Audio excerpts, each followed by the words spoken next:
If you're here looking for reasonable, rational football content where we break down the game, my friend, the door's that way. There's going to be nothing reasonable about this video. So many issues at this club. You could start with the players, you could start with the ownership, you could start with the managers. It's pretty much like cupping your hand and getting some sand off Bournemouth Beach. It's that easy. It took us 6 minutes, only 6 minutes, yeah, to concede. Shocking defender by Mamadou Sarr, a player who probably shouldn't be here at Chelsea Football Club, along with probably 6 to 9 other players. The fact that the PSG fans were singing Ole after every single pass at the 29th minute at Stamford Bridge just goes to show you everything that's wrong with this football club. The fact that Andre Santos and Caicedo are meant to be a midfield partnership, and Caicedo is literally trying to find a pass and Andre Santos is in front of him and he ends up kicking it on him. Like, there's so much dysfunction from the pitch to the owners to the manager. And the fact, literally after that mistake, they walk up the other end and score a goal. Oh my God, what is wrong with this club? I think PSG were being very merciful. If they wanted, they could have made this 10-2 on aggregate. If you're a Chelsea fan, yeah, and you've been a Chelsea fan as long as me, you know that this is probably one of the darkest times we've ever been in. We've just got embarrassed in Europe. This is like Arsenal 10-2 versus Bayern Munich. It's that bad. We conceded 3 goals in about 15 minutes of the first leg, yeah, and then we come into this leg and we concede 3 goals inside 60 minutes. 8-2 on aggregate. We've scored 2 goals and we've got a manager. Oh, where should I start with this guy? This manager has been on a... sorry, not manager. This coach, yeah? This coach has been on a press run since he's joined my club. I've seen him on every single platform.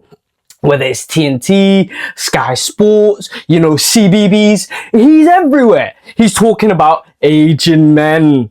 You know, respect the ball. You know, I was the coach. I was the gaffer of my year 7 team. Every single thing that comes out of this guy's mouth is complete and utter bullshit. He is nowhere near equipped enough to be a coach at this football club. The fact that we signed him, yeah, halfway through the season and let Enzo Maresca go, it's literally shades of the Potter season. But this could end up being worse because do you know why? In case you haven't been noticing, we've just been hit with a fine. We're going to be in a lot of trouble financially if we're not in Champions League football next season. Do we even deserve to be in Champions League football? Because if it wasn't for the other teams in the Premier League giving us a chance, we'd be dead and buried. We'd be out of the Champions League race. It seems like we're just going on a downhill spiral. We're just going downhill. This is a spiral. It's getting worse. I said this months ago. I see this getting worse the moment that we signed Rafinha. I gave him the benefit of the doubt. I didn't want to call him out. I didn't want to say too much about him because I knew he's an Ipswich level manager. He's a championship level manager who's 40 years old, who's still learning his craft. But every time this guy speaks, yeah, he pisses me off. He's just a liar. We bring you in Mamadou Sarr that you've been working with at Strasbourg, and he does that today. The lineup that he put out was almost laughable. The fact that Garnacho has probably been one of our most informed wingers over the past 2 months, and you don't even want to play him. I can't believe that I'm saying Garnacho should play. Wait, well, I don't think he's good enough, but he's better than having Enzo Fernandez off that left wing and Cucurella overlapping. Like, oh my God, there is so many issues at this football club, and it starts with the owners. These owners, yeah, when they try to, they've been here for 4 years now, yeah? They've been here for 4 years. Once they joined, they said that they were building a team to compete on all fronts in 5 years. It's 4 years in. It's 4 years in. And I'm not joking, Newcastle look like a better side than us. We've won the Club World Cup off the back of Enzo Maresca's amazing coaching. However, we also won the Club World Cup off of the back of Roman's Chelsea. Those boys, Thiago Silva, those boys getting us into that Club World Cup. So that's redundant there, bro. It's harder to get into the Club World Cup than it is to win it. Or at least for us it was, because we were on the easier side of the draw. Everything that comes out of this ownership's mouth is just a load of waffle. I've had it up to here with them. They don't sign players that fit the system. They don't sign players for a manager's philosophy. They don't sign players where we need a certain position. They sign players, yeah, based on profitability. We got fleeced for Garnacho, 40 million. Man United were happy that we got him off our hands. Where does he fit? We've got Romeo Lavia, who's got a season ticket in A&E. Yeah, I don't even classify that guy as a Chelsea player. Cole Palmer, yeah, good signing, but he's been shocking for the past few months. Absolutely shocking. Caicedo looks like a shell of himself. And everything stems back to these owners and every single decision that they make. Whether it's changing the manager mid-season, whether it's falling out with players, whether it's them hiring these sporting directors who haven't got a Scooby-Doo about football. You sign a bunch of kids and that's what you get. Because let me tell you something about inexperience, yeah? Inexperience leads to one thing: inconsistency. You sign a bunch of kids and you expect them to figure it out with no flipping leadership. No leadership amongst the coaching staff, no leadership amongst you, and no leadership on that pitch. This is one of the most embarrassing nights I've ever been a Chelsea fan. The fact that we've waited 3 flipping years to be back in the round of 16 and to get belt to arse by PSG, bro. Not even belt to arse, baguette to arse, bruv. French baguettes. 28 minutes, not even half an hour. They're 2-0 up. By the 29th minute, every time they pass the ball, we're hearing Olays. 8-2 on aggregate. This is the most embarrassing performance I've ever seen. Every single player on that pitch today was below par. Shocking. Defensively, midfield-wise, attacking-wise, everything was bad. PSG walked us like the dogs we are today. Get that lion off of our badge today and replace it with a Labrador. Because that's how threatening we were. Abysmal. From every single player, from the coaching staff, from that tuition teacher of a coach. 60 minutes in, yeah, and the tube for Fulham Broadway was full. It was packed with Chelsea fans going home because they've seen enough of this. And can I blame them? No.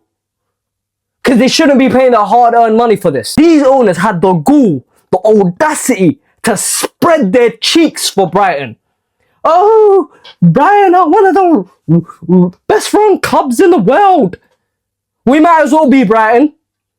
In fact, they're probably better than us, pound for pound, when you think about it. Given the fact that we spent 2.5 billion. And I've got Trevor Chalobah. Hope he gets better. Fofana, Tosin, Badiashile as my centre-backs at this club. They spread their cheeks for Brighton, wanting to copy that Brighton model. And you failed at that. In a few years, do you know what we're going to be, Chelsea Football Club? We're practically there. Sooner or later, Palmer's going, by the way. Everybody that has a Palmer shirt, everyone that loves Palmer, I wouldn't be surprised if he goes to Man United, and I don't blame him.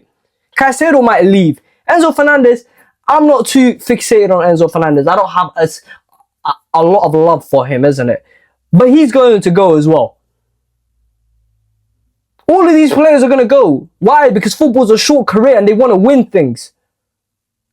What the hell are you going to win at Chelsea? Or should I say CFC London? What the hell are you going to win here? You're not going to win nothing. Football's a short career. It's 10 years. 10 years probably at the top. You want to walk away at the end of your career looking at some medals, saying, yeah, I remember that moment. Remember when we won that trophy. Remember the last game of the season where we clinched the title. None of that is happening here. And I don't blame players for walking. Let them walk. Hand in your transfer request. The fact that we got Reece James for 6 more years. We basically sentenced him to 6 more years. Like, he sentenced himself by signing that contract, I'll be honest. Because with this ownership, you're flushing your career down the toilet. You're not going to win anything. You're not going to achieve anything. This is a sport. This is a game. This is football. You should be wanting to win, especially at a club this big. You're talking about a club who's got European pedigree. 2 Champions Leagues, 2 Club World Cups, 2 UEFA Cup Winners' Cup, 2 Europa Leagues. A Conference League as well. 9 European trophies. And these owners behave as if they inherited Wrexham, a club in turmoil, a club that was in a bad place. No, you inherited a very good thing. Champions League winners in 2021. In 2022, literally at the end of the season, after you bought this club, we got to 2 domestic cup finals. Okay? We lost on penalties in both to Liverpool, who could have won the quadruple that year. And if it wasn't for Lukaku going out on that interview and 7 of our first 11 being injured, we could have won the title that year. We were in a title race up until December. And that team had the ability to win a title. But unfortunately, Reece James, Ben Chilwell, Mason Mount, Kovacic, Kante, they all got injured. That's what you inherited. You didn't inherit a mess. You decided to get rid of everything. You decided to strip away the DNA of this club. You got rid of Thiago Silva. You got rid of Rudiger. You got rid of all of these experienced players that have won at our club, that have achieved. And you replaced that with 15 to 20 unexperienced players. And you're expecting the world. How does that work? You don't get rid of players like that. No football club operates in that way. They keep, even when players are towards the end of their career, they keep them. Why? So that they can keep that dressing room in check and so that these younger players can learn from these guys. Why do you think JT stayed so long? Even in his last season, it got passed on to, the captain's armband got passed on to Cahill, who passed it on to Azpilicueta. The reason why Reece James developed so well is because he was playing under Azpilicueta and Thiago Silva and Rudiger, experienced players, Jorginho, Kante. That's why he was good. That's why he developed so quickly and became one of the best right backs in the world at the age of 21. Destroyed everything in the space of 4 flipping years. Sooner or later, we're going to be exactly like the Arsenal team of 2009 to 2011. That Arsenal team was far better than this, actually. I'll be honest, they were far better. But what happened? Bakary Sagna left to Man City so he could win because he knew that they weren't getting the support. Gael Clichy left. Robin Van Persie left to Manchester United. Fabregas left to Barcelona to win things, and he didn't even want to come back. He came to us. Samir Nasri walked out that door. Andre Arshavin said goodbye. The same thing is happening here. Cole Palmer's going to go. I wouldn't be surprised if Reece James when he gets healthy, tries to submit a transfer request. I wouldn't blame him. Caicedo's going to walk. I wouldn't be surprised if Esteban walks soon. Giovanni Quender's coming in. What the hell is he going to do for us? He's 18 years old. He should be brought into a place where he can develop, he can shine, he can grow as a player. He's going to be literally put into the lion's den, and I have no expectations of him. And it all comes back down to these ownerships, the ones that decided to sign a PE teacher as a coach. The guy was on a press run. How many times do I have to say this? And we went from being men in Europe, men in the league. And this was Stamford Bridge was a fortress, a place that you did not want to come as a player. To now, we're getting our hands in. Yeah? And doing a team talk around a referee. I'm done with this club. I'm done with this institution. I hope you enjoyed that, man. Please like, comment, and subscribe, innit? I don't know what else to say.